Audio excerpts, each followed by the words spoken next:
नमस्कार बच्चों। 10th class के लिए आज विज्ञान की वर्कशीट नंबर 50 आई है, 50 आई है। 10th क्लास के लिए विज्ञान की वर्कशीट दिनांक 2 नवंबर।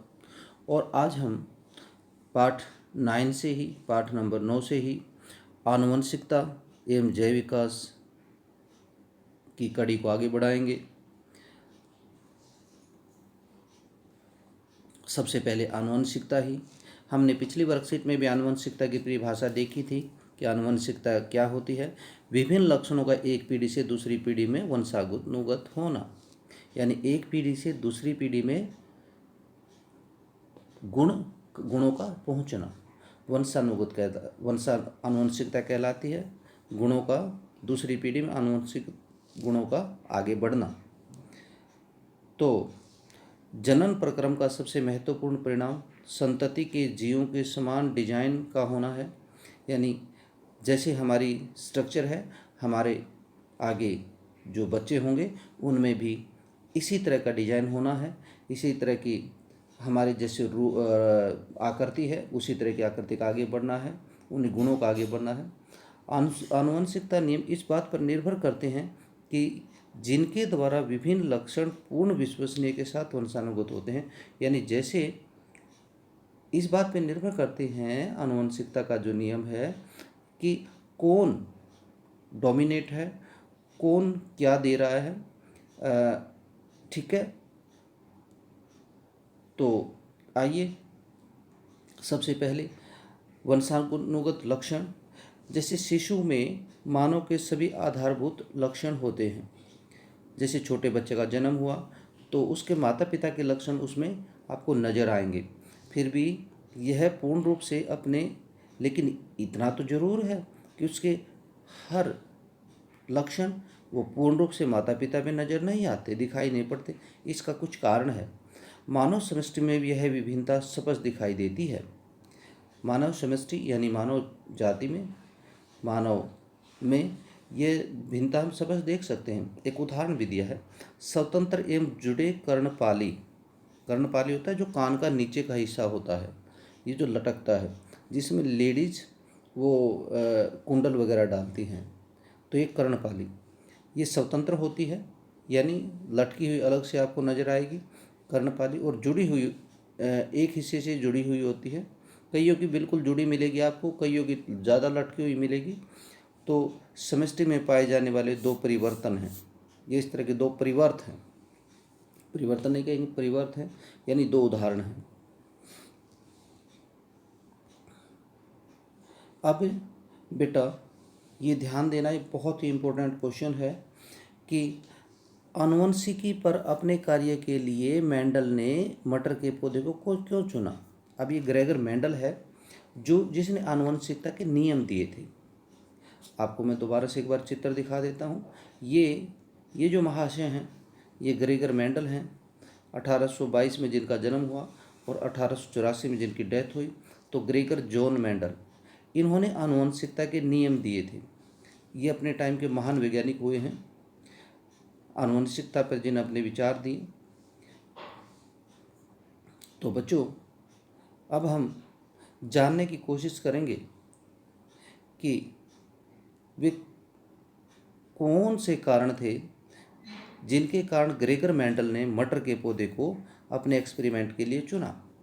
सबसे पहले तो आपको ये पता होना चाहिए कि जो मटर के पौधे का वैज्ञानिक नाम है वो ये है, पिजम स्टिवम। पिजम स्टिवम ये है वैज्ञानिक नाम मटर के पौधे का।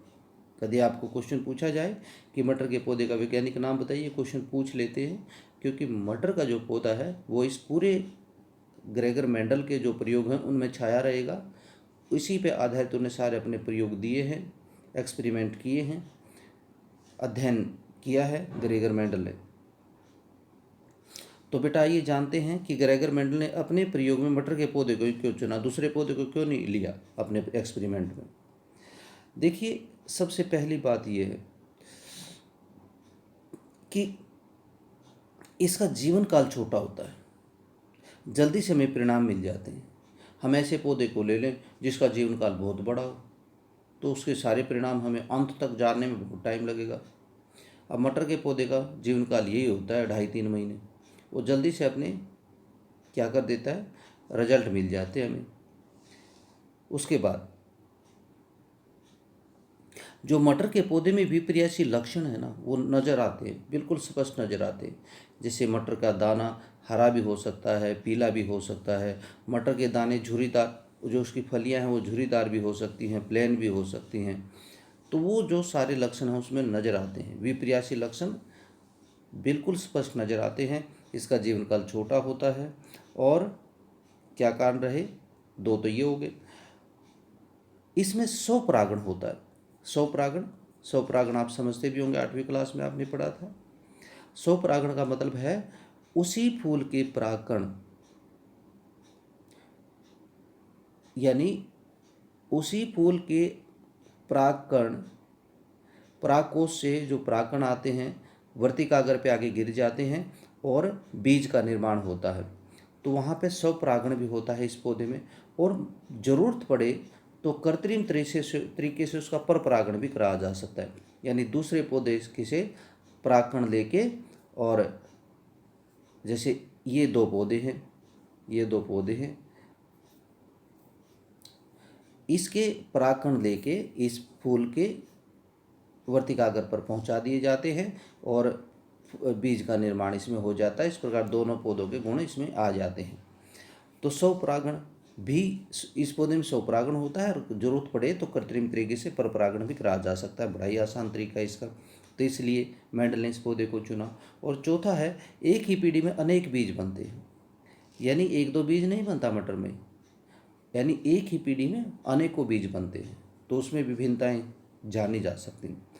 तो ये क्वेश्चन काफ़ी अहम है, और इसमें मैं फिर दोबारा बता दूं कि इसका जीवन काल छोटा होता है, इसमें स्वपरागण होता है और ज़रूरत पड़े तो परपरागण कराया जा सकता है।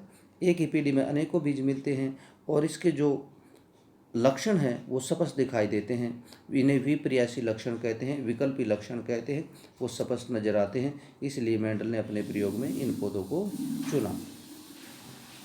अब बेटा आता है लक्षणों के वंशानुगति के नियम, यानी मेंडल का नियम। कैसे लक्षण आगे बढ़ते हैं एक पीढ़ी से अगली पीढ़ी में। मानव में लक्षणों की वंशानुगति होता है आगे बढ़ना, एक पीढ़ी से अगली पीढ़ी में गुणों का आगे बढ़ना। तो इस बात पर आधारित होते कि माता एवं पिता दोनों ही समान मात्रा में आनुवंशिक पदार्थों को संतान यानी शिशु में स्थानांतरित करते हैं। यानी माता और पिता दोनों ही अगली पीढ़ी में, दोनों के ही गुण जाते हैं अगली पीढ़ी में। ये कहने का मतलब ये है। इसका अर्थ यह है कि प्रत्येक लक्षण पिता और माता के डीएनए से प्रभावित हो सकते हैं। यानी बच्चे में जो लक्षण आएंगे उसके माता और पिता दोनों के डीएनए का प्रभाव नजर आएगा। प्रत्येक लक्षण के लिए प्रत्येक संतान में 2 विकल्प होंगे। प्रत्येक लक्षण के लिए प्रत्येक संतान में 2 विकल्प होंगे। यानी गुणसूत्र की ये बात कर रहा है, एक्स और वाई 2 गुणसूत्र होंगे, ये जो आगे बताएगा। उसके बाद ये भी होगा, देखिए इस बात को आपने नज़रअंदाज नहीं करना है कि अतः प्रत्येक लक्षण के लिए प्रत्येक संतति में 2 विकल्प होंगे। ऐसा भी हो सकता है कि कोई लक्षण उन्हें नज़र आ जाए, कोई लक्षण नज़र नहीं आ जाए, छुपे रह जाए। जैसे मेंडल ने अपना प्रयोग किया था ना, जब हम शायद अगली वर्कशीट में पढ़ेंगे, तो उन्होंने परपरागण कराया। जैसे एक मटर का बीज हरा था, दूसरी मटर का बीज पीला था, उनमें आपस में परपरागण कराया। तो जो पीले बीज वाले हैं वो छुप गए, वो कम मटर के दाने बने, और हरे बीज वाले ज़्यादा बन गए। तो यहाँ पे क्या होता है कि ये नहीं है कि वो ख़त्म ही हो गई, वो लक्षण वो अप्रभावी यानी दिखाई नहीं पड़ते। जैसे इस प्रकार से, जैसे दोनों में गोल और झुर्रीदार बीज में आपस में परपरागण कराया, तो गोल बीज ज़्यादा नजर आए, तो ये तो प्रभावी हो गए, दिखाई देने लगे। और ये झुर्रीदार बीज कम नजर आए, तो ये अप्रभावी लक्षण माना जाएगा। उसके साथ ही पीले और हरे में परपरागण करा, तो हरा बीज का जो रंग है वो हरा कम नजर आया, तो इसे अप्रभावी लक्षण माना जाएगा। और प्रभावी लक्षण जो नजर आएगा वो माना जाएगा पीला बीज। इसी तरह फूल में होगा, फूल के रंग में, जैसे गुलाबी है और सफ़ेद है, दोनों फूलों में जब पर परागण कराया जाता है तो गुलाबी फूल वाले ज़्यादा फूल नज़र आएंगे और सफ़ेद वाला हो सकता है एक पीढ़ी में नज़र नहीं आए, वो अगली पीढ़ी में नज़र आए। तो इस प्रकार ये प्रभावी लक्षण होगा, ये प्रभावी लक्षण होगा। तो इसके बाद फूल की स्थिति है कि वो कहाँ पे आए, हो सकता है पहली पीढ़ी में फूल यहाँ पे आ जाए, यहाँ पे आए, अगली पीढ़ी में फूल जैसे पहली पीढ़ी में यहाँ पे भी आ सकता है नीचे, अगली पीढ़ी में थोड़ा ऊपर फूल आ सकता है। तो ये अप्रभावी लक्षण है। फली का आकार, ये देखिए फली का आकार हो सकता है फली पहले गोल आए और जैसे एक बार हम फसल काट ली फिर आगे उसके बीज बोए तो उसमें फिर ये सिकड़ू ही फली हमें मिल जाए तीसरी पीढ़ी में। तो ये अप्रभावी लक्षण है जो बाद में दिखाई दिया, ये पहले दिखाई दिया पहली पीढ़ी में ही। फली का रंग, जैसे हरा पहले हमें नज़र आ सकता है, उसके बाद 2-3 पीढ़ी के बाद वो पीला नज़र आया, जैसे हम उन बीजों को बोते रहेंगे तो ठीक है। उसके बाद पौधे की लंबाई का हो गया, पौधे की लंबाई सबसे पहले हमें, जैसे मान लिया हमने 4 बीज बोए पर परागण कराने के बाद पौधों का आपस में, तो 3 पौधे लंबे दिखाई दिए और 1 पौधा बौना दिखाई दिया।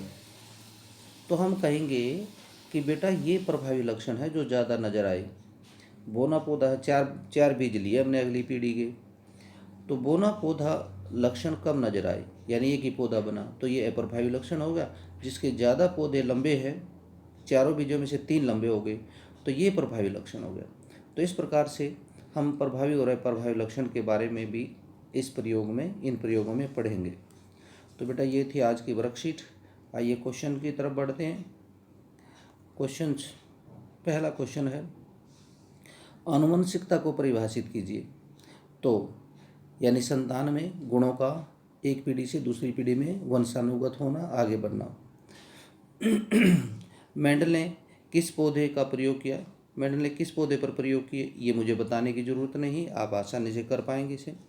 इस पौधे का वैज्ञानिक नाम लिखिए, वो भी मैं पहले बता चुका हूँ आपको, ध्यान दीजिए थोड़ा। मानव समष्टि में पाए जाने वाले 2 परिवर्तों के नाम लिखिए। जैसे मैंने आपको बताया था कि कान की पाली का जुड़ा हुआ होना और स्वतंत्र होना, ये 2 परिवर्त हैं।